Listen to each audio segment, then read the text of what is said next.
Now, a family from our region has embarked on a huge fundraising mission to get help for their young son. 10-year-old Mitchell Spencer has cerebral palsy. A life-changing operation could help him lead a normal life. Mitchell from Hartlepool finds the simplest of tasks difficult, so his parents are on a mission to raise thousands of pounds to get him to America for a special operation. From bun sales to bungee jumps, themed barbecues, the family are going all out to get their son the help he needs. Sarah Kelly reports. Playing football and riding a bike are things most young boys take for granted. But for Mitchell Spencer, these simple childhood pleasures are almost impossible. 10-year-old Mitchell from Hartlepool has cerebral palsy and desperately needs a life-changing operation.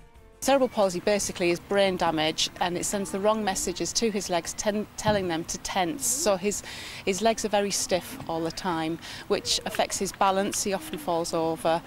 I had a feeling that there was something the matter with him when he was about 6 months old. He couldn't sit up, his legs were very stiff, and he was diagnosed at the age of 1. He loves to play football, but he finds that he falls over a lot. His friends always have to pick him up, and he wants to ride a bike and he can't do that. His family have recorded his ongoing struggle, and now they need to raise over £40,000 to get him to America for an operation that doctors claim has a 100% success rate. Selective dorsal rhizotomy is the operation he's going to be having, and it's where they identify and selectively cut the messages that are being sent to his legs that are causing the stiffness. The family now have the huge task of raising the money. Mitchell's sister Sophie showed courage similar to her little brother's as she bungee jumped off the Teesside Transporter Bridge to raise money. And now the family have held an American-themed barbecue, an opportunity to raise money and show off signed showbiz items that will go under the hammer at auction in October. It makes me feel special and excited that everybody's being dead kind to me. It will mean that I could have a normal life and be able to ride a bike and play football. I think that it's a lot of money, but we'll get there. With determination like that, getting Mitchell to America is a real possibility. Sarah Kelly in Hartlepool. Well, Mitchell's operation is scheduled in the States for October the 26th. Now, with us is Dr. Aji Bedi.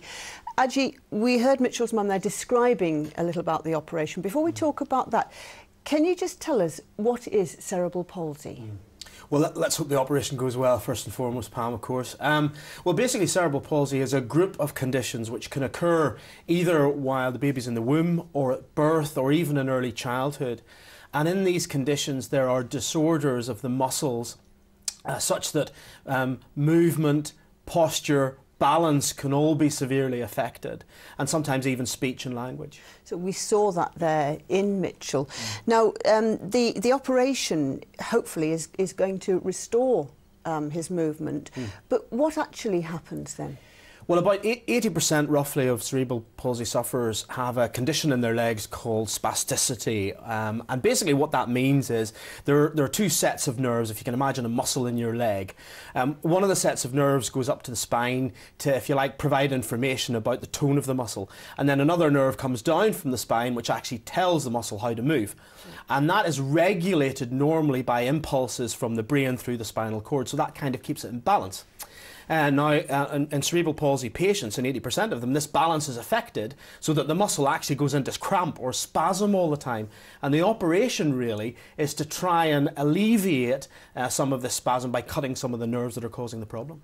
I have quite a few friends who have CP, various stages, some more severe than Mitchell's, some less severe. This operation isn't for everybody. This isn't a cure, is it?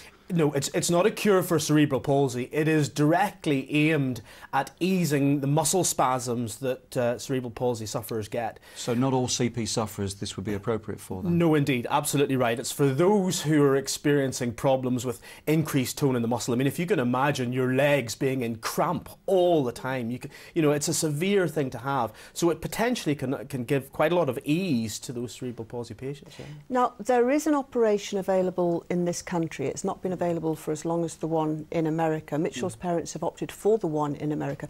What are the benefits of the one in America?